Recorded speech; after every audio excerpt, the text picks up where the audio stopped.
Agora tá? Tá. Bom, boa tarde, então, para todo mundo. Boa tarde. Boa tarde. Que bom. Tarde. A gente vai falar um pouquinho sobre como as plantas funcionam e depois a gente vai introduzir a parte de produção de mudas, tá, gente? Que é a nossa ideia, então, já que a gente não pode estar junto fazendo o nosso jardim lá na faculdade, a gente fazer um mini jardinzinho em casa, em vasos, né? Para a gente poder ou ir fazendo essas mudas para a gente depois colocar no jardim ou para já ir consumindo, né? Até que a gente consiga se encontrar pessoalmente, né? E ao vivo, que vai ser assim muito mais gostoso realmente. A gente pensou naquelas mudinhas, né, que são já de uso liberado, que já tem na farmacopeia do Brasil, e que, assim, tem menos riscos para a saúde, se consumidas, né, de um jeito que não é tão específico. E eu vou falar hoje de algumas que são mais fáceis de fazer mudinha também, tá? Também para a gente se sentir animado e ver elas produzindo e crescendo, e depois a gente não, né, poder aproveitá-las também. Eu lembro que teve uma discussão, né, na aula passada sobre a camomila, depois a gente fala um pouquinho sobre ela, vocês me contam se alguém já conseguiu produzir, como que está sendo essa experiência, tá bom? E é isso. Então, vamos começar falando um pouquinho hoje sobre o metabolismo das plantas. Quando eu comentei com vocês na aula passada sobre como elas funcionam, né, como é a botânica das plantas, eu pensei em colocar essa aula logo na sequência, porque tudo que o João fala para a gente, né, ele fala de uns nomes super difíceis, assim, né, diferentes, os terpenos, o ácido rosmarínico, ele fala vários nomes, assim, que a gente fica pensando, puxa vida, será que as plantas, elas produzem isso para a gente, né? Por que será que isso está sendo produzido naquela planta, né? Então, hoje a gente vai ver da onde está vindo toda aquela propriedade maravilhosa medicinal que a gente acaba usando, né? Tanto na fitoterapia como na aromaterapia, né, gente? Porque a gente pode muito bem isolar um princípio ativo, né, na forma de um óleo essencial, que a gente usa uma gotinha e já tem aquelas propriedades, assim, incríveis e potencializadas, né? Então, o metabolismo das plantas, ele funciona da seguinte forma, né? Ele é o quê? É o conjunto de todas as reações químicas que acontecem em cada célula vegetal. Então, os vegetais, vocês vão lembrar daquela imagem, né, de como que é uma célula vegetal, vocês vão lembrar que toda a planta é feita por diversas células vegetais. Então, dentro de cada célula acontecem diversas reações, né? E todas essas reações, esse conjunto de reações, nós chamamos de metabolismo, né? E dentro dessas células existem enzimas que acabam ajudando nessas reações. Então, elas podem potencializar essas reações, né, em muitos casos. E essas reações enzimáticas, elas podem ser do tipo anabólico, catabólico ou de biotransformação. Aí eu coloquei aqui para vocês, né, que o anabolismo é aquela reação de síntese, de construção. Ela vai consumir energia e vai ser usada para produzir moléculas complexas. Um exemplo é a fotossíntese, né, que todas as plantinhas fazem e a gente acaba usufruindo desse oxigênio que é produzido. O catabolismo é uma reação de degradação, de destruição, de quebra, né? Então, da qual vai ser produzida energia. Então, uma produção de moléculas simples, que elas estão sendo quebradas, né? Na fotossíntese, a gente pensa, então, em molécula simples se transformando numa moleculona bem maior. Agora é o contrário no catabolismo. Eu estou quebrando, então, uma molécula grande, transformando em menorzinhas.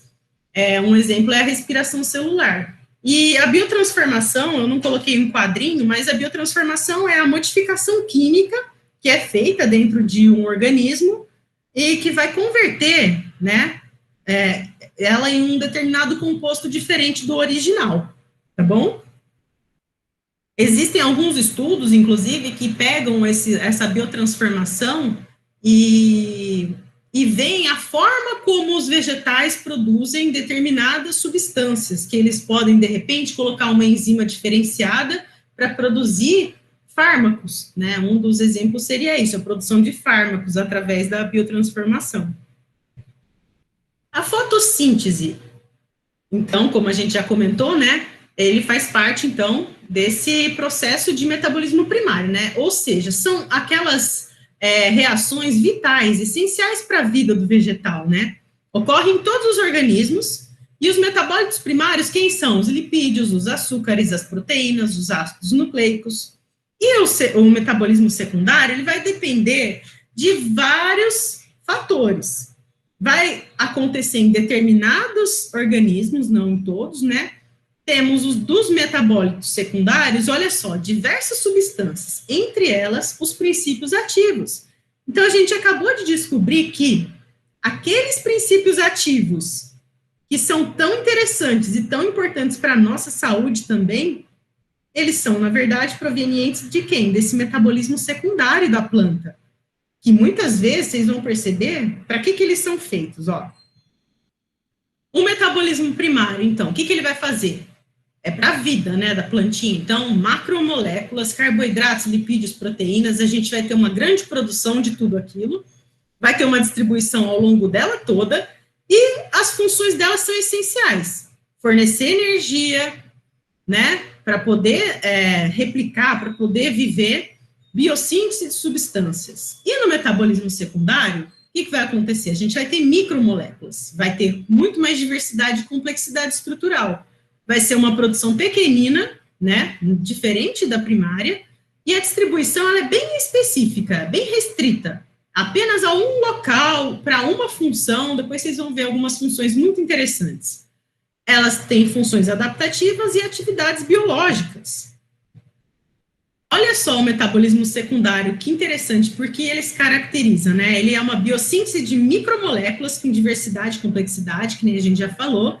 Ela tem um poder adaptativo ao meio, e olha isso, defesa contra herbívoros e micro-organismos, proteção contra os raios ultravioleta, atração de polinizadores. Então, vamos imaginar, uma plantinha que é muito cheirosa, vamos pegar a lavanda. Por que será que ela é tão cheirosa, né? Porque que aquelas propriedades que ela está exalando, né, estão sendo estudadas por nós e usadas por nós? Porque, na verdade, em essência, ela veio de um metabolismo secundário que era para atrair um polinizador. A abelha que estava passando por lá achou o cheiro delicioso e resolveu ir lá sentar nessa florzinha. Na verdade, ela não produziu aquele aroma para a gente, né, achar interessante, acabar usando. Ela tem uma função. Outros, por exemplo, defesa contra herbívoros. Se a gente pegar a losna, que é a Artemisia absinthium, a gente usa ela para algumas características, mas ela também é incrível para a gente colocar num jardim medicinal para eliminar pragas, né? Ele funciona muito bem como um afastador de pragas no nosso jardim, porque ela já tem na sua natureza, no seu metabolismo secundário, um agente que defende contra herbívoros e micro-organismos. Tem outras plantas que acabam criando esse metabolismo, né, essas substâncias químicas nas suas raízes, que vão fazer o quê? Com que todas as minhoquinhas que ficam ali por perto, que poderiam, de repente, consumir aquela raiz, não consumam, né? Então, tudo isso foi feito para defesa ou para atração, para algum benefício da própria planta, né? Outro, atração de animais dispersores de sementes. Então, por que o fruto é tão carnoso, tão saboroso? É para atrair algum dispersor, algum animal que vai se alimentar daquele fruto para poder dispersar essa semente, porque no fundo o que a planta quer é o quê? Se reproduzir, né? Levar a vida dela a outros lugares. Então, dependendo da função biológica dela, ecológica, ela vai ter determinados dispersores que vão agir de formas diferentes. Ou é uma semente alada que voa com o vento, né? Que ela vai poder ir mais longe, porque ela quer se espalhar mais ao longo de toda a floresta. Ou então é um fruto pesado que vai cair bem embaixo dela mesma, porque ela sabe que o ciclo de vida dela é mais curto, né? Ela, de repente, é uma planta primária, né? Que é aquela que vem no primeiro lugar da natureza, né? Ela vai fazer a sombra para as outras plantas poderem depois se alojarem, terem a madeira mais, sabe, mais viçosa, com mais complexidade, enfim. Então, isso é exato, né, que nem vocês comentaram, a natureza é lindo, tudo tem uma função, né, e a gente começou a estudar, né, esses metabolismos e as propriedades que saem dali das plantas para a gente também se beneficiar com isso tudo, né. Esses metabólitos secundários que eu comentei, né, eles são fatores de interação entre os organismos. Geralmente, eles apresentam atividades biológicas interessantes, sendo de grande interesse para o estudo das substâncias oriundas das espécies vegetais. E a gente, né, no nosso caso, vai ver aquelas que têm uma importância na área farmacêutica, alimentícia, agronômica e na indústria de perfumes, né. A gente pode pegar, por exemplo, um patchouli. A gente usa muito ele como cheiro, né? Como base para perfumaria, né? Porque ele tem uma forma de retenção na pele super forte, super boa. E o cheiro também, né? É um meio amadeirado, assim, um cheiro bem característico do patchouli. Que a gente usa, então, para esse tipo de coisa. Entre outros, né? É que eu penso bastante, e quando eu tô falando assim, nos metabólitos secundários, em óleo essencial, gente, porque a gente isola esses princípios ativos, né? A gente pega uma planta, uma quantidade de folhas, por exemplo, passa por um certo processo, que na verdade são vários, mas vamos imaginar, de repente, uma extração por pressão, né? A gente tira de dentro de cada folhinha, de cada célula, o óleo essencial, aquele produto, né? O princípio ativo mesmo, né? Se a gente olhar esse quadro que eu mostrei para vocês, olha lá uma folhinha. Está acontecendo o que ali em cima? Um ciclo de Calvin, né? Que na verdade é uma fotossíntese ali, né, gente? Então temos gás carbônico, água, e está acontecendo luz. E aí sai o quê? Sai uma molécula inteira de glicose, linda, C6H12O6, e oxigênio, que a gente acaba usando. E dali, reparem que tem uma cadeia gigante de várias coisas acontecendo. Então, os carboidratos, nucleotídeos, né, que a proteína, lipídio, tudo do metabolismo primário, que são as coisas para a vida. E depois do metabolismo secundário, olha só, para o lado direito, que vocês estão enxergando daí, vão sair os outros componentes que a gente acaba usando muito também na farmácia, né, que são aqueles ali, ó, o ácido benzoico, os flavonoides, que vocês já devem ter ouvido falar, ó, o cumariol, os aminoácidos taninos, ligninas, entre outros nomes aí super bonitinhos, né, os terpenos mesmo, que a gente sempre comenta, que são os princípios ativos, que por conta deles vão trazer algum benefício, né, para nossa saúde, tá bom? Eu trouxe esses slides mais para a gente ter uma ideia mesmo de como que funciona o metabolismo das plantas, para a gente entender como que dentro delas a gente acaba se beneficiando, então, de uma função que elas estão fazendo para a própria vida, né? E agora, eu preparei aqui uma parte para a gente comentar, então, sobre o preparo de mudas. Existem diversas formas da gente preparar as mudinhas. Eu coloquei algumas aqui, as que a gente vai acabar fazendo, né, em casa. Depois eu posso passar para vocês uma listinha, ou de repente vocês podem... O que eu acho que ia ser legal é vocês irem me passando o que vocês têm já, sabe? De repente, eu tenho em casa um pezinho de alecrim. Como que eu faço, então, uma muda de alecrim, entendeu? E aí a gente pode ir interagindo com relação a isso. Ou então... que nem a gente vai falar hoje, né, sobre quais são as formas de reprodução que elas têm, né, para a partir daí a gente saber que tipo de beneficiamento a gente vai fazer para poder fazer com que ela se propague, né. Então, a primeira delas é a secagem dos frutos e extração das sementes. Então, a gente está imaginando um fruto, né, com sementes. Então, a secagem em si, ela não faz parte do beneficiamento, né. O objetivo é preparar a semente para distribuição, comercialização e plantio. Então, imaginem, né, a gente já viu anteriormente que aquele envoltório da semente tem uma função, que geralmente é atrair algum animal que vai fazer a dispersão daquele fruto, certo? Então, uma vez que eu tirei essa parte, né, eu sequei esse fruto, eu posso extrair as suas sementes. Essa extração é o quê? É a retirada da semente de dentro do fruto. E ele pode ser variável. Aí a gente vai ter, lembra o que a gente já comentou dos frutos secos, os deiscentes, como que eles agem? Eles têm uma liberação natural, porque é como aquele que é aladinho, né? Ele já abre, já solta e já dispersa sozinho pelo vento, né? Então, provavelmente, só o sol já abre uma semente para que ela possa se dispersar. E a gente deve adotar algumas medidas para preservar e não perder essas sementes. Se vocês lembrarem, por exemplo, do ipê amarelo, não sei se todo mundo lembra como que é um pezinho de ipê amarelo, né? Ele vai ter um casco bem enrugadinho, assim, porque é uma árvore tipicamente da região Cerrado. Eu tenho uma copa frondosa, mas que cai em todas as folhas, para que venham as folhas, né, para que venham as flores. Depois que a flor abriu, maravilhosa, o que acontece? Forma-se uma vagem, né? É dentro daquela vagem, que inclusive ela é peludinha, né?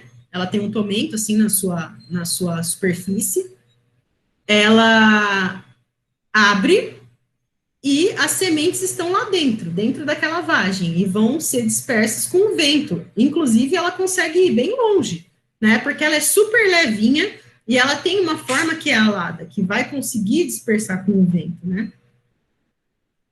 Alguns frutos secos, eles são colocados em um local telado e com grande ventilação, que nem eu comentei com vocês quando eu falei como que eu seco a minha cúrcuma, né? Normalmente é uma grade mesmo, por onde eu sei que vai passar ventilação por todos os lados, para que ela possa naturalmente receber aquela temperatura, aquele vento, né, e seque com calma. E para, com isso, né, ela promover a abertura daquele fruto, né, determinado para tirar as sementes.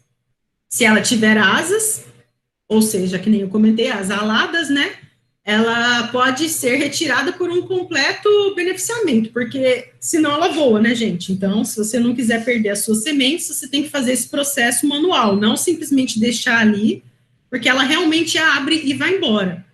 Uma outra que é muito bonitinha, que a gente tem fácil, assim, no jardim, é super medicinal, maravilhosa, é o manjericão, né, gente? O manjericão, como que é? Ele tem as folhinhas, aí, de repente, ele solta uma haste floral, tem as flores branquinhas na ponta, e a hora que as flores secam, aquilo ali é polinizado por várias abelhinhas, vários insetos, aí formam-se uns pontinhos pretos, né, que são as sementinhas, e eles vão caindo dali, e aí, ali mesmo vai criando um ambiente propício para que nasça um novo pé de manjericão, né, porque ele não é eterno, não é perene, ele vai ter toda a sua vida num período determinado, e depois ele vai morrer e vai nascer um novo pezinho ali mesmo, porque ela não vai muito longe, ela não tem asas. A semente é um pontinho mesmo preto, e algumas vezes eles acabam indo longe, porque no que abre aquela primeira camadinha, ela acaba espirrando para um pouquinho longe de onde ela está, né, mas não muito distante. E para os frutos secos indehiscentes que não abrem mesmo após a exposição do sol pleno, a gente tem que usar algumas manobras, né, manuais, como, por exemplo, quebrar o casco, né, do fruto com um martelo ou uma marreta ou um facão. Eu coloquei depois uma foto de um processo, olha só, que a gente pode fazer manual, né? Mas antes disso, deixa eu comentar que nos frutos carnosos, que no caso seriam...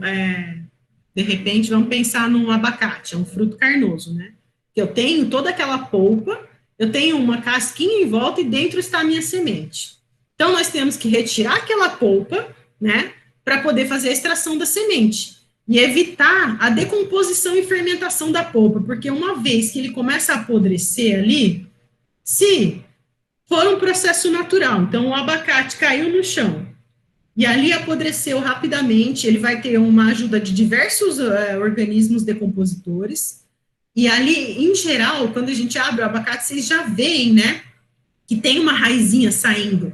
Então, é rápido isso para ela. Ela já começa a se infiltrar no solo para poder virar uma mudinha. É super rápido. O abacate é legal quando a gente faz em trabalho com criança para mostrar, de espetar, porque ele é muito, assim, é super rápido mesmo esse processo, né, de germinação. Então, a gente tem que tirar realmente essa polpa, se a gente for usar de maneira comercial, né, ou até para fazer o beneficiamento em larga escala, daquela polpa toda, e não estragar as nossas sementes. Isso é porque o abacate é um exemplo que é fácil, né, da gente separar a polpa do fruto, mas existem algumas outras que são muito mais difíceis. Eu estou pensando no pequi, de repente, que tem aquele monte de espinhozinho no meio, que dá um pouco mais de trabalho de tirar a semente da polpa. Então, tem vários outros frutos que têm uma dificuldade maior, né? Então, a manga também, nossa, é terrível, porque fica, né, aquelas fibras, né, no entorno. Então, a gente deve colocar em bacias ou tanques com água durante 12 a 24 horas ou mais tempo, dependendo do fruto e da polpa, para que ela amoleça. E, a seguir, a gente macera sobre as peneiras. Então, a gente faz, assim, uma fricção, né? A gente vai raspando para elas irem soltando, tá bom? Fica muito mais molinho mesmo, se a gente acaba usando água, né? E aí, olha só, a gente tem ali uma castanha do Brasil sendo aberta. É super dura a casca dela, né? Ela é uma bolinha cheia de castanha dentro. Então, o que a gente faz? A gente vai bater primeiro nela, a gente pode tanto usar um martelo como usar o facão, depende de quem faz isso, né? E depois eu te falo como que você vai fazer brotar seu avocado. Então, ele retira todas as sementes, tá vendo? E depois que ele conseguiu extrair as sementinhas mesmo do fruto, que o fruto é esse que está em volta, né, que vocês estão vendo nessa primeira foto. Aí você vai ter realmente as sementes da castanha, tá? E o que a gente come, na verdade, é o embrião, né, gente? Porque vocês vão pensar, nossa, mas eu achava que da castanha do Brasil, porque tem uma casquinha dura, né? Aquela casquinha dura a gente rompe com um martelo ou quebrador de castanha, de nozes, né? É aquela mesma coisa, mas o que a gente vai comer é o embrião, é o que brotaria. Então, nesse caso, vamos pensar, poxa, então eu tenho uma semente que é super durinha a casca. O que eu faço? Eu posso escarificar essa superfície, né? O que é escarificar? É raspar. É como se a gente estivesse lixando, né? Só que com uma lixa bem mais grossa, um pedacinho da minha semente, para que o meu embrião consiga sair mais facilmente, né? Outro é ali embaixo, ó, a extração de sementes de tatajuba. E aí a gente faz o quê? Uma vez que ela saiu, tá vendo que ela ela fica toda como se fosse uma massinha junto com a polpa, né? Então você tem que passar ela por uma peneira e depositando água para que ela se solte efetivamente da polpa. Ixi, eu não consigo ler inteiro, Gersídia, depois a gente vê como que tá a sua mudinha. Se você quiser ir pegando ela para me mostrar depois também. E aqui, o beneficiamento, então, né? Eu já comentei que a gente poderia, de repente, fazer uma escarificação, né? É um fruto do Nordeste, esse que eu mostrei aqui. É porque isso daqui é um manual da Embrapa lá de cima. A gente não tem aqui mesmo essa frutinha na nossa região. O beneficiamento, então, consiste em separar as sementes das impurezas, por meio de peneiras ou outros recursos. Gente, alguém sabe o que é essa semente que eu estou mostrando aqui? Eu mostrei ela na aula passada, vocês lembram? Ninguém?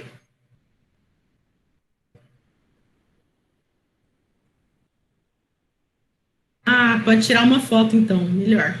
Bom, essa daqui, então, é a moringa oleífera, gente. Ela também, do mesmo jeito que eu comentei do IP, ela forma uma vagem, só que é muito maior, né? É uma vagem que chega a uns 40 centímetros, que tem um monte de semente dentro, que são essas sementinhas aqui, ó.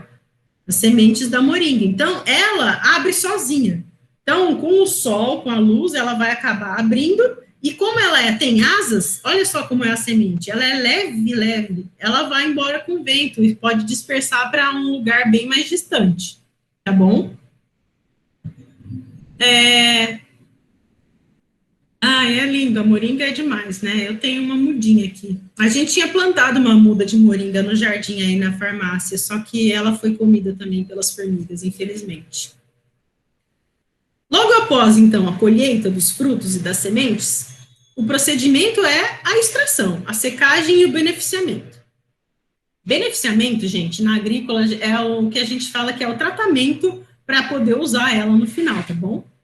Então, ele deve ser feito através de um transporte da área da colheita até um local adequado, que tem que ser mais limpinho, para que a gente não tenha uma contaminação do nossos sementes, né, já que a gente vai usar elas para se transformar numa planta. Então, a gente tem que cuidar delas como se elas fossem, assim, uma preciosidade mesmo, para que ela tenha um alto potencial de germinação. Porque isso já é super difícil, não é fácil para elas germinar. Então, a gente está tentando, né, trazer elas para um lugar onde a gente tenha uma taxa de germinação maior.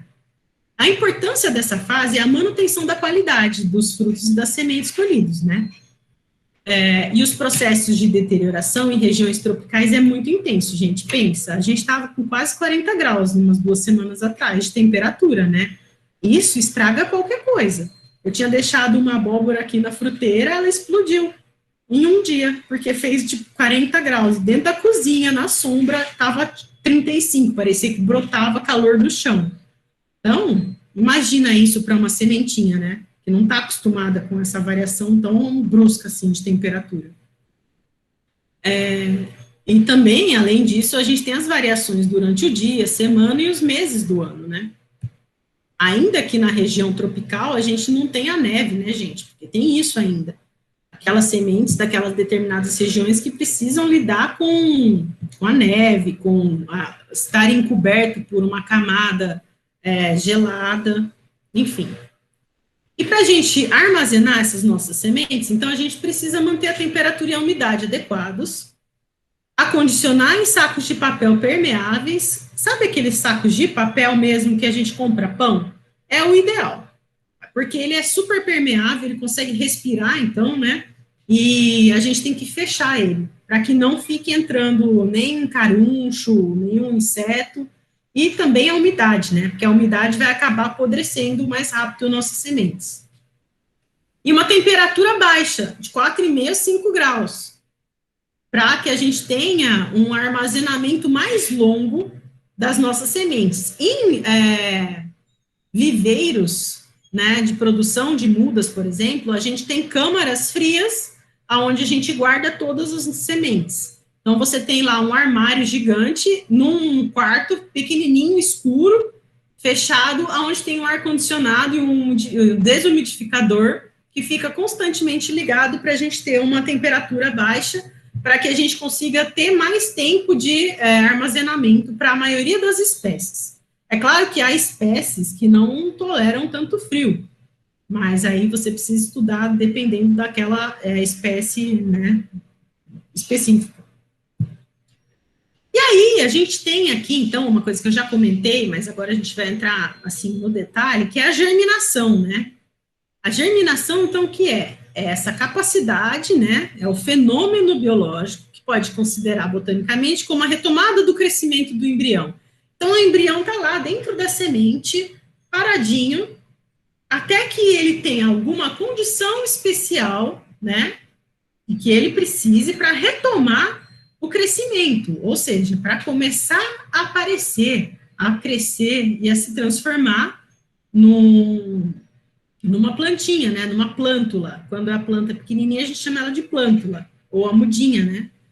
E, como consequência, né, a gente tem o rompimento do tegumento pela radícula. Radícula, então, é o nome que a gente dá para aquela pequena raizinha que está saindo, né, aquela raiz inicial, então, radícula.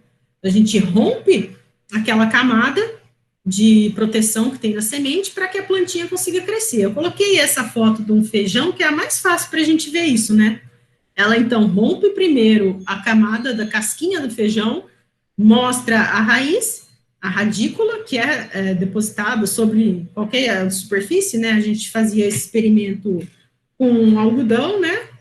Na infância. E se você jogar um monte de feijãozinho, assim, no solo, ele já rapidamente consegue germinar. E a característica mais importante, né, de uma boa qualidade de sementes é a capacidade de germinar e produzir uma planta normal. Então, gente, cada espécie vai ter uma porcentagem de germinação. Isso é muito importante para a gente conseguir fazer um planejamento de plantio. Então, vamos imaginar que nós queremos plantar um milharal. Então, a gente tem que saber o quanto, né, que nasce de cada sementinha, né, de milho. Então, se eu tenho uma capacidade de germinar de, por exemplo, 50% da minha produção, então, quantas sementes eu tenho que colocar por buraquinho? Pelo menos 2, né? Se a capacidade de germinar é de 50%, então eu posso colocar uma semente que germina e outra que não germina juntas. Que pelo menos uma plântula eu vou ter. Eu posso dar sorte de ter as 2, mas eu também posso dar azar de não ter nenhuma. Mas a questão é, assim, um pouco mais matemática. Então, 50% eu coloco 2. Por isso que, em geral, falam para a gente não colocar somente uma semente por local de plantio. Por isso que a gente tenta, então, driblar essa questão da germinação com mais de uma semente por local, tá bom? E a gente vai ter 2 tipos de germinação, ó. Hipógea, que é aquela como a da ervilha, do feijão. Não, que feijão? Tô maluca. Da ervilha, ó, tá vendo? Tem a sementinha, que é esse primeiro slide. Aqui que tá a muda da... É que eu tô mostrando com o dedo, mas vocês não estão vendo, né? É isso aqui, ó. Então, o que vai acontecer? Sai uma radícula e já tá saindo também aqui, ó, um pequeno caule que vai levar até a superfície para tomar luz, né? Que tá querendo um pouco de sol. Então, ó, que tem um outro nome aqui, ó, hipocótilo. E depois... Não, Márcia, não é burra. É uma questão de que a gente acha que elas vão ter a capacidade de germinar 100%. Você é muito otimista, na verdade. E aí, o que vai acontecer? Vai crescendo a radícula, vai crescendo aquele caule, até que apareçam as primeiras folhas. Isso aqui é o cotilédone, né? A ervilha, se vocês olharem, a ervilha, ela está numa pequena camada, né? Que vai ser alimento para a raiz. Então, isso que está dentro dessa casquinha, ele é o alimento do meu embrião. E aí, veio hipócito para baixo, e ele subiu, mas o cotilédone, ele permaneceu debaixo da terra, repararam? Ele não subiu. Mas se vocês lembrarem do feijão, ele acontece o quê? Ele acontece o contrário, né? Olha o slide, o item de baixo, o B. O cotilédone, ele sobe a superfície. Ele vira que nem uma folhinha mesmo, né? Ele fica como parte da planta. As primeiras folhas, elas vêm depois que o cotilédone abre. Ele sobe fechado à superfície e fica já uma raiz. A radícula é super rápida. Na verdade, ela já se transforma numa raiz. Enquanto que nas outras espécies, ela demora um pouquinho mais para se transformar. E aí, alguns fatores vão influenciar na germinação. Além daquele fato, né, de que cada espécie tem realmente uma pré-determinada capacidade de germinar, alguns fatores vão influenciar. Então, a temperatura ideal para cada espécie, água, se ela precisa de mais água, de menos água, luz, oxigênio.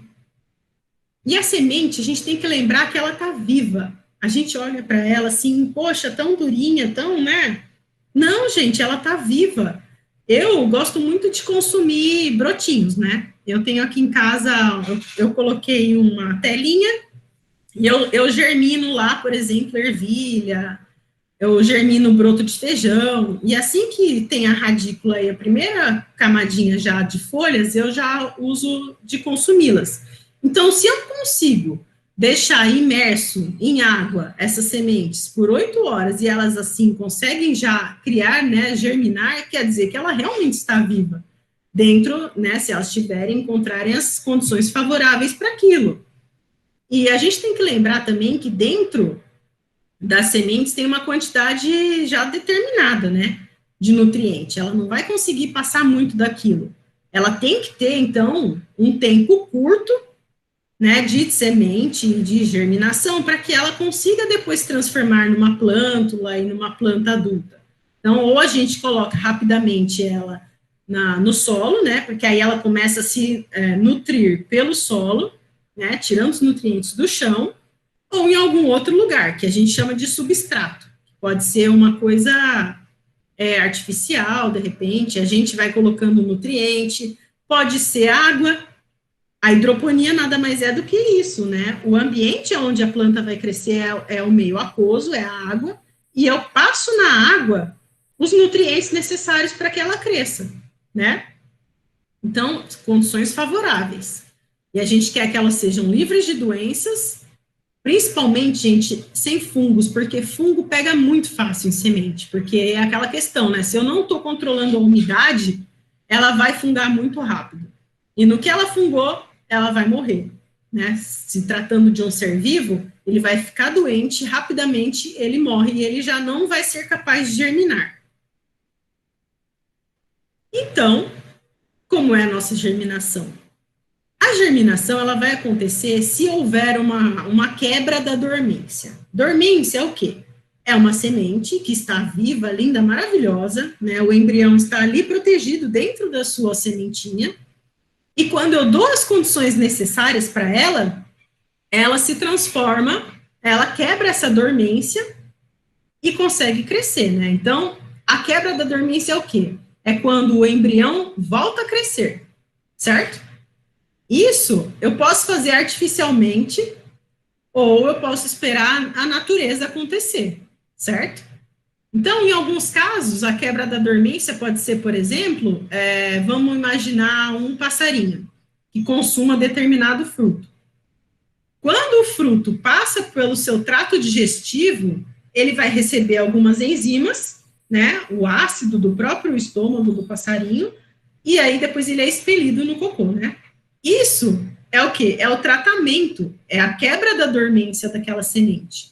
Geralmente, a gente, com sementes mais duras, a gente quebra a dormência desse jeito, ou dá um choque térmico nela, joga ela numa água super quente, depois numa água super fria ela racha, ou a gente faz a escarificação, que é essa raspagem, ou, né, olha aqui, esse é o processo de escarificação, tá vendo? É uma lima, então é bem mais, né, drástico do que uma lixa, né, que nem eu falei para vocês, mas pode ser uma lixa, ó. Essa daqui é uma lixa mesmo, que nem as que a gente usa na construção civil. Essa daqui em cima já é a lima, né, dependendo, então, do tipo de semente que eu vou ter para fazer a quebra da dormência, eu vou usar algum utensílio específico, ó. Esse daqui vocês sabem, é o jatobá, né. É muito dura a sementinha, então a gente usa um esmeril mesmo para tirar, para abrir um pedacinho dela. O esquizolobo em Paraíba, gente, é uma árvore super alta, de 30 metros de altura, que tem flores amarelas, a gente tem muito aqui na Unicamp, e muito em Campinas. Estou tentando lembrar o nome popular dela para falar para vocês, mas depois eu mando uma foto no grupo, e dá muita sementinha assim. Então, se eu quiser quebrar a dormência dela, já não é tão dura a casquinha. Então, só passando mesmo por uma lixa, eu já consigo fazer isso. Eles chamam de paricá, né? Porque essa realmente é aquele manual da região norte que eu falei para vocês. Aqui umas outras, que a gente pode fazer tratamento com água quente, né? Então, dá um choque térmico nelas. Ou cozinhando, de repente, né, faz a imersão na água até uma certa temperatura. Gente, pelo amor de Deus, hein, não vai botar água fervendo mesmo, né? Tem que ser água quente, porque senão a gente acaba desnaturando algumas enzimas e matando esse nosso ser vivo. E é super rápido, assim, tipo 1 minuto. Tirou, já pronto, acabou. Ou água sem ser quente por um tempo bem longo, para ela poder ir amolecendo também, né? Ah, tá bom.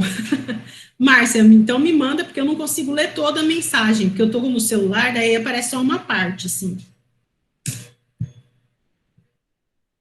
E aí, a gente vai ter, então, aquele tipo de propagação que eu comentei antes, são as propagações, então, sexuadas, né, que a gente teve todo aquele processo que eu comentei com vocês na outra aula, né, de uma flor que acaba recebendo, então, o pólen ou dela mesma ou de uma outra flor e acaba transformando num fruto e etc., que é a propagação sexuada, ou seja, eu tenho uma fusão de elementos. Na propagação assexuada, a gente tem o quê? São plantinhas geneticamente idênticas entre si, que são formadas a partir de clones, que a gente chama de clones mesmo, né? Por isso que eu coloquei essa imagem no fundo propositalmente, que isso é uma floresta de eucalipto que é feita sem alteração genética, é um patrimônio genético que foi replicado, então todo mundo ali é igual geneticamente. Se eu pegar essa primeira aqui e aquela última e fizer um estudo de DNA, ela vai ser a mesma coisa, tá? Então, a gente tem vários tipos de reprodução assexuada, né, no mundo vegetal. A gente vai ter a bipartição, que ele vai, né, a célula vai se abrindo, né, e se dividindo. Gemulação, que vão nascendo, né, olha só a imagem, dá para ver bem, né, que as gêmulas. Divisão múltipla, que é mais para os protozoários, assim, vão sendo várias divisões. Multiplicação vegetativa, eu vou falar isso com mais detalhes depois, porque é um jeito bem legal da gente fazer mudinhas, viu? Partenogênese, esporulação, lembra que eu falei para vocês? Isso aqui, ó, gente, é o que tem atrás da samambaia. Então, são os esporos, que na verdade é a forma deles se dispersarem, né? E terem vários filhotinhos samambaia. E a fragmentação. A gente pode, então, nos organismos multicelulares, como as plantas, que têm várias células, reproduzir assexuadamente por propagação vegetativa. Nesse caso, parte da planta, um pedaço da minha planta, pode dar origem, né, por mitose a outros indivíduos. Conhecendo essa peculiaridade das plantas, o ser humano aprendeu a fazer uso delas em benefício próprio, confeccionando mudas. Eu não coloquei uma foto, gente. Não é essa. Que pena. Eu ia até pegar para vocês ali no quintal, na horta, porque tem ali. Sempre, ó, uma que dá muito propagação vegetativa é a Lípia alba, que é a melissa. Vocês repararem, a melissa, ela é uma haste bem longa, daqui a pouco ela encontra o chão, começa a criar uma raizinha, já é uma coisa assim, ela mesma já se vira, já faz mudinhas dela mesma, e vai se resolvendo, é uma beleza.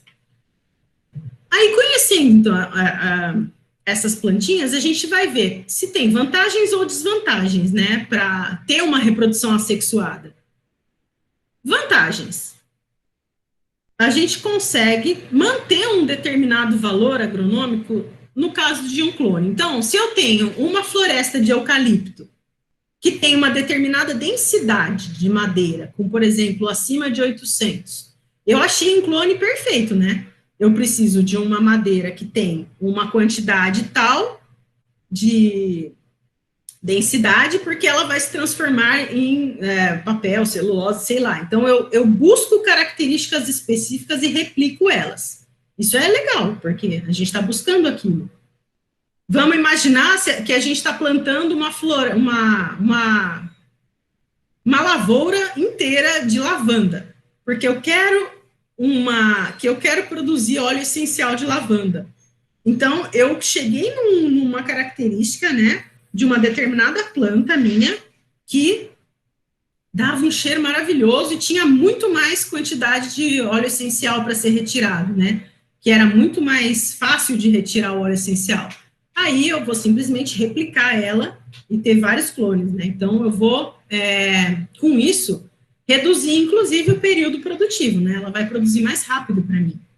E tudo é uniforme, né, gente, porque eles são idênticos. E permite combinações também, né? Principalmente quando usamos enxertia. E aí a gente vai lembrar de enxertia normalmente com frutos, né, gente? Com laranja, limão, que tem bastante, né? Que a gente usa um cavalo, enxerta uma outra planta que a gente está interessado, de repente a laranja-lima, por exemplo, que é mais docinha, eu pego um cavalo de um limão, que é mais forte. vai resistir muito mais do que o pé da laranja. E aí eu enxerto nele e produzo ele, né?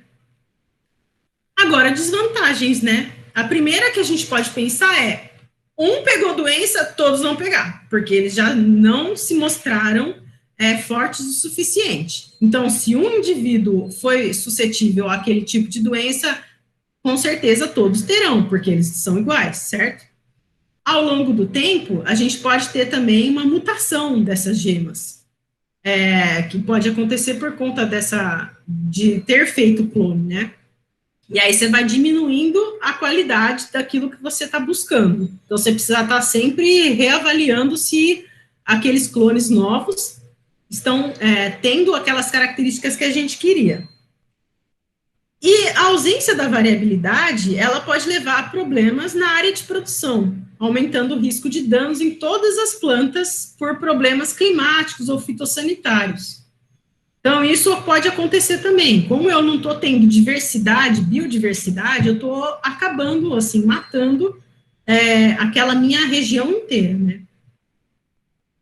Olha só que bonitinho. A gente tem, então, a estaquia, que é pegar isso aqui é uma mandioca, né, gente? Vocês já plantaram mandioca? Você colhe a mandioca, tira a sua mandioca e pega o resto da folhagem toda e corta em pedaços, assim, né? Geralmente eu pego o caule mais grosso mesmo e já na hora que eu cavuquei, né? Passei a enxada, ficou um buraco. Eu já pego uns 2 pedaços de mandioca, já tampo ali no mesmo lugar que eu tirei uma. E aí eu já tenho um ciclo para próximo. Super rápido.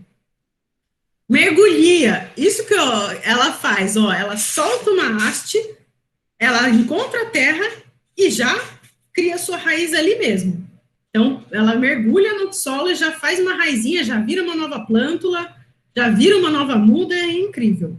A auporquia é quando a gente coloca uma outra planta, coloca um saquinho em volta, né, com condições propícias para o desenvolvimento daquele indivíduo que eu estou inserindo ali, né? Posso colocar algum nutriente ou não, de repente só a umidade já faz isso. E a enxertia, né? Que a gente tem que fazer um Vzinho e colocar o porta-enxerto, né? Que a gente chama, e colocar o enxerto, fechar. Então, você tem que amarrar em volta também para que não haja para que não entre nenhum patógeno ali, né? E com isso a gente consegue fazer com que brote aquilo que a gente quiser que brote, certo? Também pode ser usado para flores, né? Rosas, a gente usa muito enxertia com rosas.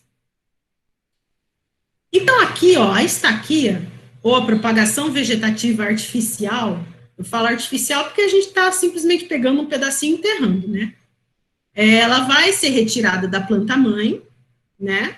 Que vai ser a estaca. E esse material, ele é submetido ao enraizamento. Então, a gente pode fazer de 2 formas, gente. Primeiro, existe um tamanho, eu não sei se eu coloquei aqui. Olha só que legal. Então, eu tenho uma planta original, né? A planta-mãe.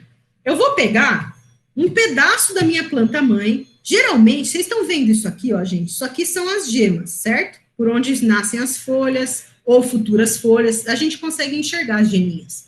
A gente pega, então, estacas que tem tamanhos a partir de 7 centímetros, não dá para ser muito pequena, porque ela não vai dar certo, não vai brotar, então 7 a 14, 15 centímetros, quanto maior, melhor, e você vai enterrar uma parte. Normalmente, a gente enterra 2/3, metade, né, dependendo da espécie, e você tem que enterrar algumas gemas, para que essas gemas possam se diferenciar. Isso, Ora Pronobis faz isso perfeitamente. Fiz muita estaca de Ora Pronobis, ela enraiza super fácil. E a Ora Pronobis tem o truque de fazer estaquia na areia, gente. Se vocês quiserem ter um bom resultado e mais rápido, vocês podem fazer de 2 jeitos. Ou vocês colocam na água, pega a estaquinha, então, corta um pedacinho da planta que você quer fazer. Vamos pensar na Ora Pronobis, joga na água. E aí, dali a 1 semana, vocês já vão começar a ver uma coisinha branca surgindo, ali daquela gema que está na água. É a raiz, é a radícula. E aí, vocês vão para a terra com ela, ou bota direto na terra e vai molhando, mas não pode esquecer de molhar, porque ela não tem reserva nutricional e nem de água, ela precisa de água todo dia, nesse momento. Ou então vocês colocam na areia, e na areia vocês têm que molhar também. Por que areia? Porque a areia ela é mais solta. Então é muito mais fácil para você depois transplantar a minha plântula, né? Você vai tirar ela e botar no solo. É um jeito de você não precisar fazer isso já no local definitivo, se você não souber onde você vai plantar ela no final, né? Então, tá aqui, ó, um exemplinho de estaca.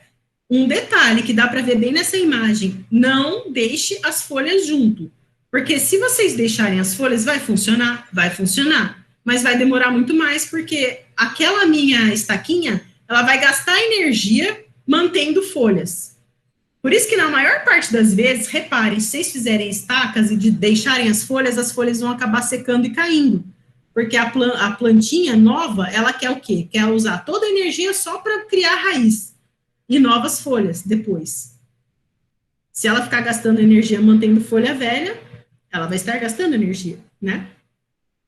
Aqui, olha, outras estacas. Então, as mais lenhosas, os galhos mais grossos são os melhores para virarem estacas, né? Eu posso deixar assim, ó, isso que eu falei, ó, é a gema, tá vendo, gente? Esses brotinhos aqui, bem perto do nó, que já vão ser os que vão sair ou uma folha ou a raiz. A gente pode cortar assim também, né, um talo dela, cruzeta. Normalmente, quando a gente vai plantar mandioca, é uma que pode ser que seja interessante usar a cruzeta, né, que a gente pega a bifurcação, assim, no final. A raiz também é uma forma de estaca. Eu não gosto muito de usar raiz, particularmente. Eu prefiro o caule. Mas é pessoal. Isso pode ser que tenha gente que vá se sentir super bem de plantar só uma raiz. Ou só uma gema. Cana de açúcar, gente, a gente planta só a gema. Quanto mais, né, você vai cortar entre os nós, assim, e vai botar uma gema ali que ela já vai brotar, que é uma beleza. Cana é super fácil de fazer germinar. Brotar por reprodução assexuada, né, no caso. Estacas com folhas, reparou que a gente cortou metade da folha? Que é justamente por isso, ela vai conseguir fazer um pouquinho de fotossíntese, mas não vai atrapalhar a minha planta, porque ela não vai estar gastando tanta energia. Ou eu posso também pegar uma estaca com raiz já, uma mini plantinha aqui, né? Eu não consigo pensar numa espécie que goste, né, que vá se dar super bem com isso, mas é muito mais rápido. Se vocês quiserem fazer, né, eu queria tanto uma mudinha de tal coisa, aí você pega já com um pedacinho da raiz, que é melhor. Aí eu coloquei aqui para vocês os tipos de estacas, né, que a gente vai ter, as estacas de folhas, de raízes, de caules, que nem eu estava mostrando já para vocês, né. Ixi, caiu aqui, gente, peraí. Deu tilt no negócio, voltei. De caule, que pode ser, então, as lenhosas, aí eu coloquei aqui um exemplo, ó. A estaca do caule, da erva cidreira, semilenhosa do alecrim, porque a gente vai usar o caulezinho, né, do alecrim. E as herbáceas, que nem o manjericão. O manjericão pega super fácil com estaca também. Eu costumo fazer ele na água. Ela dá novas folhas. Isso. Eu não sei se você perguntou mais alguma coisa depois disso. Depois eu vejo, daí eu respondo. E aí, uns cuidados, gente, para a gente coletar as estacas. Primeiro, a gente tem que olhar se a planta tá bonita, né? Não adianta querer fazer estaca de uma plantinha raquítica, porque não vai dar certo. Ela tem que estar saudável, frondosa, bonita. Quanto mais lenhoso, então, melhor. Quanto mais, sabe, forte aquele galinho que você quer pegar como matriz, melhor. A gente não deve fazer muita coisa na planta nos horários muito quentes, meio-dia, por exemplo. Eu preciso tratar uma cochonilha de uma planta, de uma sálvia. Aí eu resolvo, meio-dia, ir lá jogar um herbicida. Vai matar todo mundo, porque é um horário muito quente, sabe, o processo metabólico está muito acelerado, para acontecer uma catástrofe é muito fácil. E também porque a gente quer evitar a perda de água delas, né? Então, se você fizer isso logo nas primeiras horas da manhã ou nas últimas horas da tarde, melhor coisa. O que mais? Vamos lá. Que eu comentei que elas devem ter, né, normalmente de 7 a 15 centímetros, que é o que está excelente. Depois do enraizamento, né, depois que a gente conseguiu já observar que houve uma germinação de uma nova folha, e que eu já vejo uma raiz, se estiver no caso da água, ou se eu estiver tratando, né, do solo, leva de 1 a 5 semanas, eu faço o transplante das mudas. Isso depende da espécie, tá, gente? Por exemplo, o manjericão vai demorar 1 semana, 2 no máximo, Ora pronobis também, ela vai ser umas 3 semanas. Primavera demora bastante, nossa, uns 2 meses. Então, depende da espécie que você está querendo replicar, né? E elas devem ser bem formadas para que você consiga introduzi-las no solo e elas continuem sobrevivendo, né? É importante que a gente irrigue, ó, eu já comentei, mas eu falo de novo, tem que molhar porque ela não tem reserva. E olha que lindo, gente, novas folhas brotando, é sinal de que a estaca pegou.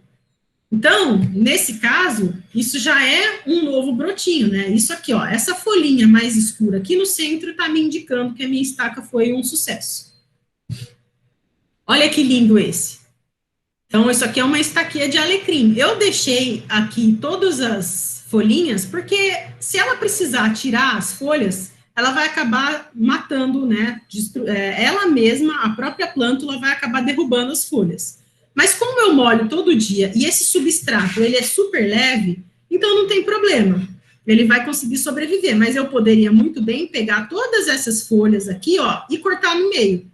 Que seria melhor para ela, mais rapidamente, né? Ela conseguiria enraizar. Então, aqui, ó, por vasinho, eu já tenho várias mudas de alecrim, e depois eu posso plantar juntas ou não. Eu gosto de plantar alecrim junto, porque senão ele fica muito esmilinguidinho, né? E o alecrim, ele é difícil na nossa região também, gente. Ele tem que gostar do lugar, senão ele não fica muito frondoso. É um que também é que nem a camomila, assim, mas, enfim. E se fosse uma propagação vegetativa natural, né? A gente poderia fazer isso dividindo a planta, separando ela, através de bulbos, que eu também consigo separar, né? Se vocês pegarem comprarem, sei lá, uma tulipa, que é, assim, super não brasileira, né? Ela é um bulbo. Aquele bulbo, se vocês cortarem no meio ou em 4, você vai ter 4 mudas por bulbo, porque ele consegue ser reproduzido dessa forma. E geralmente a gente usa leito de areia mesmo.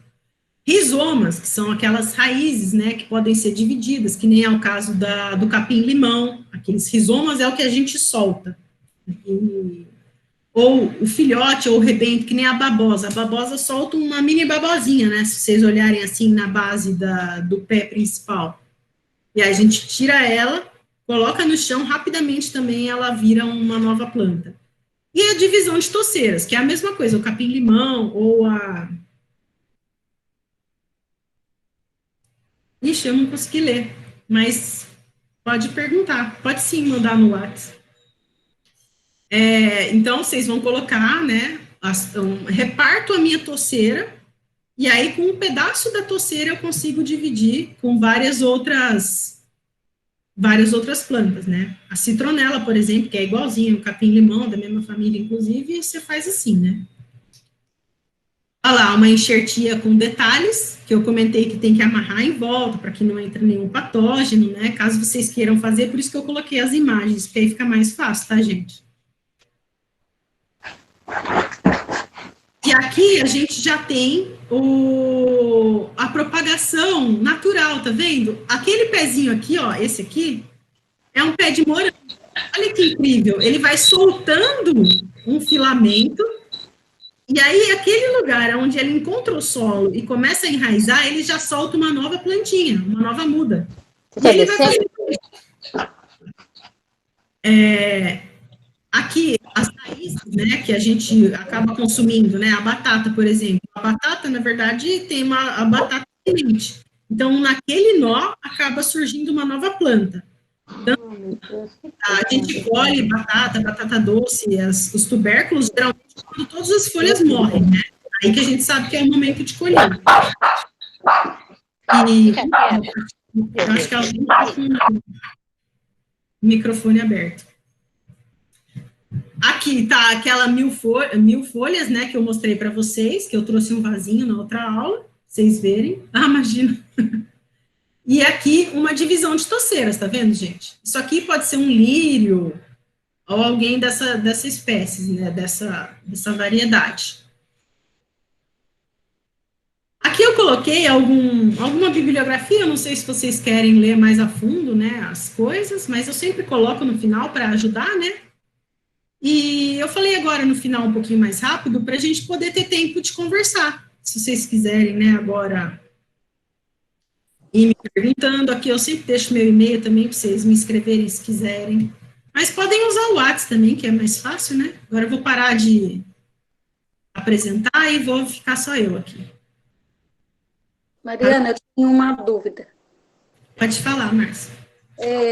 Eu fiz uma muda de um cajueiro, né? Eu fiz a muda.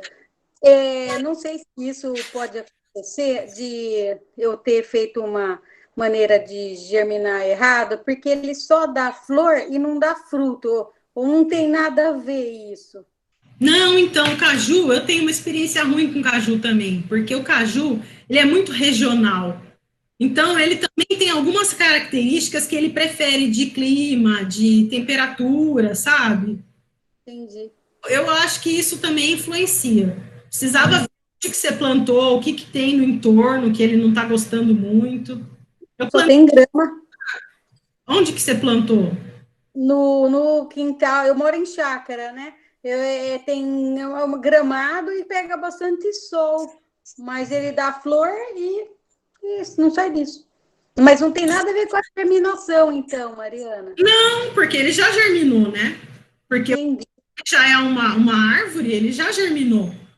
Então, ele já agora já era para estar frutificando. O que pode acontecer é que ele ainda não frutificou, porque ele ainda é jovem.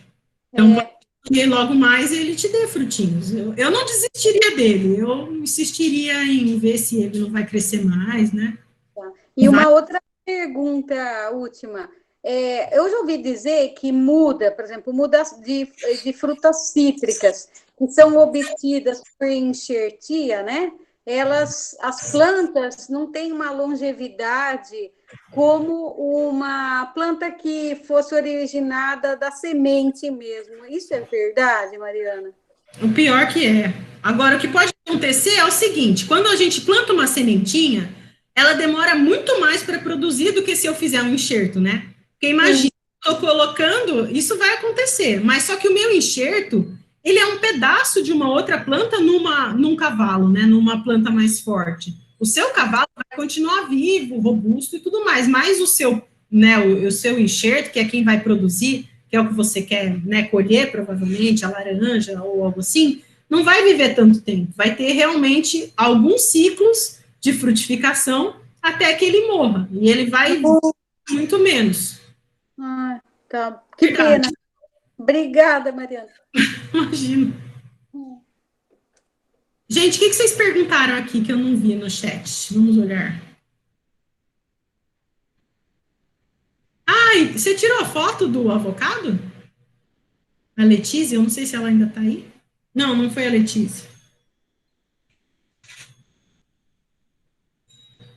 Ou a Gersídia que ia tirar uma foto? Não, eu plantei o avocado e ele não brota. Já pus ele nos palitos, ele não foi. Agora joguei ele dentro da água, ele também não foi. Você afogou, coitadinho. Ó, você colocou 3 palitinhos, né? E colocou ele dentro de um copo só pela metade de água? Isso. Encostando nele a água. Sim, encostando, porque aí ele vai conseguir subir, né? Mas já faz meses, desisti, aí arranquei os palitos, joguei ele na água. Esquece, Se faz meses, esquece, ele é rápido. Em umas 3 semanas, você já vai ver ele abrindo. Se ele for para germinar, não é tão demorado. Eu tentaria com uma outra semente, faz com outro avocadinho. Eu já fiz várias água, ele vai apodrecer. De abacate, né? Abacate eu já fiz com os palitinhos, ele brotou. Mas o avocado não vai.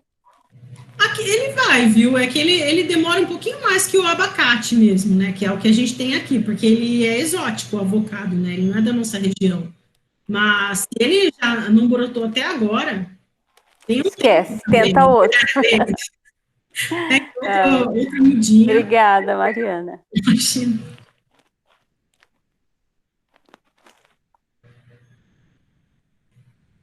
Deixa eu ver aqui. Da Hora Pronobis, deixa eu ver aqui, que eu estava vendo uma... Qual foi da moringa, né? Qual a melhor forma de plantar as sementes da moringa?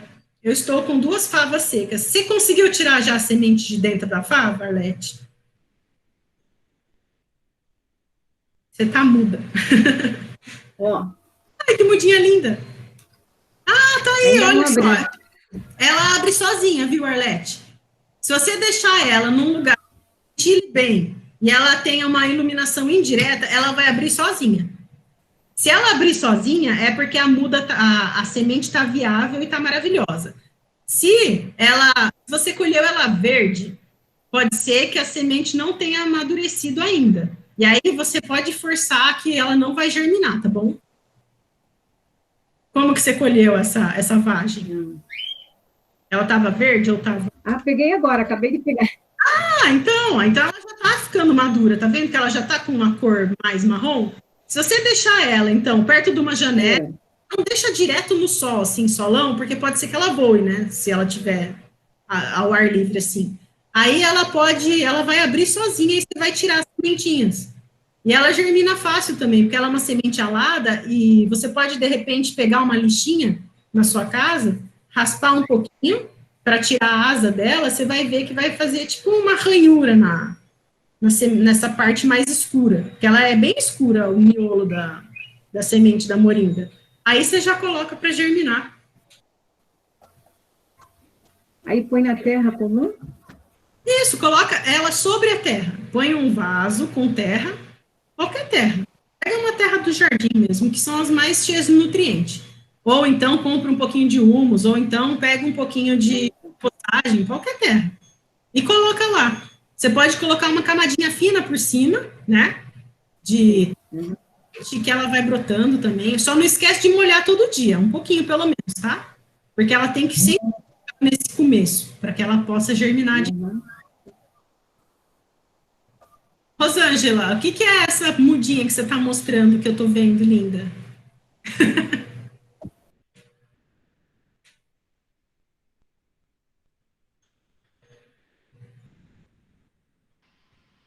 Oi, é muda de mamão. Que linda, Zé, deu um monte, né?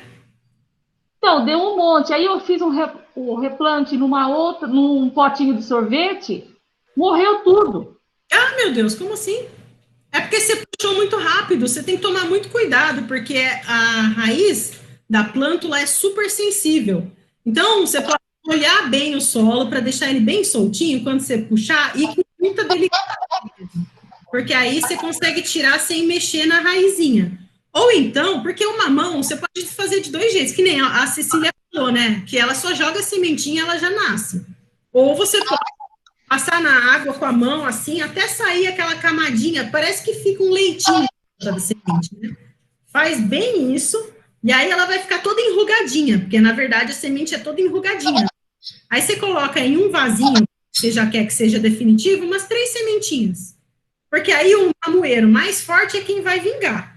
Como você fez um montão juntas aí, você vai ter que fazer isso, deixa bem úmida a terra, veja se ela não está compactada, porque se a terra estiver muito dura, ela vai a raiz ela vai entrar, e a hora que você puxar, ela vai quebrar.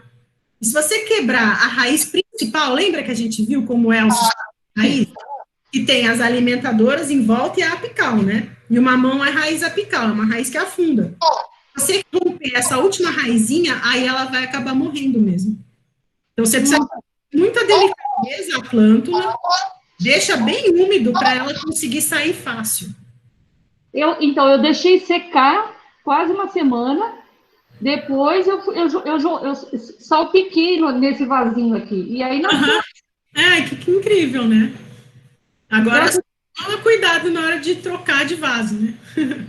Obrigada, viu? Imagina. Mariana, Oi. Mariana, eu tenho uma muda de morango e uma de baunilha. E assim, do nada, agora ficou amarela uma folha do morango.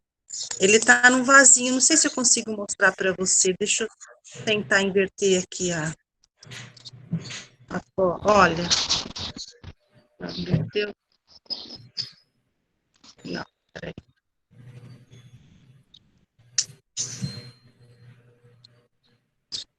Vamos tentar mostrar aqui. Agora sim. Olha. Isso é super normal, viu? Porque o morango, ele também é de época, né? Agora essas folhinhas vão terminar de morrer e vão cair, porque elas já estão ficando fracas. Porque uma coisa poderia ser, geralmente, quando a gente tem folha amarela, é falta de nutrientes, é falta de nitrogênio na planta. Então, a gente colocaria adubo e resolveria. Mas, nesse caso, ela vai só secar e vai cair. E você tem morango faz tempo, assim? Você já viu? Não. Não, minha filha comprou faz pouco tempo e ela quis plantar. Ele não vai ficar muito tempo vivo. Ele vai dar alguns moranguinhos e daí ele vai definhando, porque ele gosta de clima mais frio, né? Por isso que a gente na época do ano. Agora tá muito quente para ele, ele já começa a ficar sentido e vai acabar morrendo. Quando a gente fica um longo tempo, a gente produz em estufa. A gente fica um tempão com ela lá na estufa, climatizada, com o tempo de sol que ela gosta. Porque no inverno, o nosso tempo de sol, né, de insolação é mais curto, ele é mais ameno. Então, tudo para ela faz diferença, né? Com certeza. Eu falei para ela, mas ela quis comprar, eu falei, então compra, né? Eu expliquei algumas coisas. É uma experiência boa comer morango de casa. Época de pandemia, tá nervosa, queria ficar sem fazer nada, então quis plantar. Posso perguntar, deixar que eu tô aqui com você, ou você quer que eu faça depois? Não, pode mandar aí, já estamos enxergando flores, só que tá um pouco ruim a imagem, eu acho que tá longe da internet, né? É uma hortênsia? Tá vendo? Aqui são hortênsias, um pouquinho lilás, um pouquinho rosa, só que as folhas, o que acontece? Elas estão ficando assim e depois assim.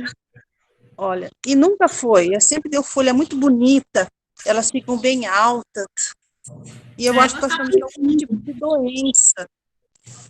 Sim. Depois, manda para mim certinho, porque tá bem ruim de enxergar. Pelo que eu tô olhando meio esquisito, parece um fungo, que dá bastante, assim, folha, que deixa esse aspecto marrom. Mas tira uma foto bem detalhada para mim e me manda lá no WhatsApp que eu te respondo. Porque ela tem provavelmente um estágio, né, que você falou. Ela fica primeiro de um jeito, até que ela chega no outro jeito. Porque ela fica esbranquiçada e depois ela vai ficando como se fosse queimada, como se tivesse tomado aquele... Geralmente é fungo. Porque o que pode acontecer também é que tem um inseto... Isso é um fungo, né, parece. Você depois tem que me mostrar melhor. Tem um outro inseto, gente, que também, se vocês olharem, às vezes, manjericão dá uma folhinha, né? E tem um olhinho na folha. Uma bolinha, assim, meio marronzinha, com um miolinho preto. Aquilo é um inseto. São vários insetinhos, na verdade, que começam a se reproduzir ali e comer toda a seiva que está em volta naquele local onde ele aparece. Por isso que, realmente, pode ser uma praga, mas existem diversas. A gente tem que olhar com detalhe para poder tratar direito. O óleo de nim resolveria, porque eu não gosto muito de jogar veneno em planta, né? Eu trabalho com orgânicos, mas óleo de nim geralmente é um bom inseticida, fungicida, é super bom. E é um óleo de uma folha, né? Natural. Óleo de? Mariana. N-E-E-N. Tá. Obrigada. Imagina. Mariana. Oi, Cláudia. É uma plantinha. Aqui, ó. Eu tô hoje no meu apartamento, né? Porque eu tô morando com a minha mãe em outra cidade. Tô vendo Ora Pronobis aqui, tá cheio de formiga. De formiga? Tá branco, acho que tá com... Olha só como é que tá feio. Olha isso. Tá com pulgão. Tá com pulgão, tá.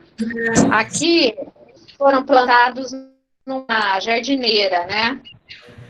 E não fica muito... Gente, é porque Ora Pronobis não gosta de terra vermelha, tá, gente? Ora Pronobis gosta de metade de terra e metade de areia. Ele gosta de judiada, assim, de ter trabalho para crescer, de ter um solo mais arenoso, mais, sabe, que ele consegue ter mais água, mas que escorra facilmente, entendeu? Então, se você pegar e transplantar ela para um vaso, onde você coloca uma porção de terra para uma porção de areia, é areia mesmo, mistura, que Areia. de um jeito que a Arapronobis gosta muito mais. Você vai ver ela dando muito mais folha e crescendo, porque ela tá bem pequenininha, né? Tá, ela tá pequenininha mesmo, né? Um arbusto. E ela não é uma espécie que, assim, atrai praga facilmente, viu? Isso aí é uma coisa interessante. Quando isso está acontecendo, é porque ela está muito fraca. Então, provavelmente, Tá. cochonilha, né, ou um pulgão que estava ali em alguma outra plantinha, viu que ela estava ali meio desmilinguida e falou, acho que eu vou atacar ela também. Mas não é porque é um cacto, né, gente? Ela é super forte. Ela não pega muito doença, é bem difícil. Tá ok. Então, vamos replantar. Isso, transplante. Obrigada. No meu marechal, eu acabei pondo veneno. Esse óleo é óleo que você falou, é NEN. EEN, NIM. NEEN. E onde é que a gente acha isso? Nossa, gente, tem até na internet, viu? No Mercado Livre, em qualquer agropecuária. É muito facinho de achar, já tem em todo lugar e agora eles estão vendendo até numa versão para borrifar. Pronto, sabe? Tá joia, obrigada. Cobado, supermercado. No mercado tem já, né? Até no Dalben, acho que eu já vi. Tá facinho. Eu acabei fazendo uma mistura com um pouquinho de detergente neutro e vinagre, água, mas é veneno, né? Então, se pudesse... Não, sabia? Isso, se você não colocasse eu gosto desse método, sabia? Para pulgão e cochonilha, qualquer inseto, eu faço uma proporção de uma parte de detergente neutro para 20 de água, que tem 1 para 20. E aí você aplica borrifando nesses insetos e eles acabam morrendo, porque você fecha a pele deles, né? Eles morrem sufocados. Mas funciona. É mais natural mesmo de matá-los. Não é veneno, né? É o detergente mesmo, neutro. Tá, e não preciso pôr vinagre, então? Não precisa. Só água com detergente já funciona. Legal. Obrigada. E eu fiz uma pergunta sobre baunilha. Eu plantei baunilha num pé de São Miguel. Ficou linda. E depois de muito tempo ela começou a dar fava. Que lindo! Ela estava muito madura ainda, sabe? Estava verdinha, tá linda, deu uma flor linda, uma coisa. E agora a fava ficou pretinha, eu até pus ela no açúcar, mas ela não está aberta. Eu sei que se a gente abrir, a semente está dentro, né? Exatamente. E dá para aproveitar essa semente ainda? Lógico, você pode consumir a fava também, né? Que é um maravilhoso para você usar assim como alimento. Mas ela vai sair a sementinha. É que a baunilha é uma orquídea. Em geral, a gente não planta da semente orquídea, né? É muito difícil. Tá. Um pedaço dela, ela brota muito fácil pela raiz, viu? Se você olhar, ela é uma trepadeira, não é?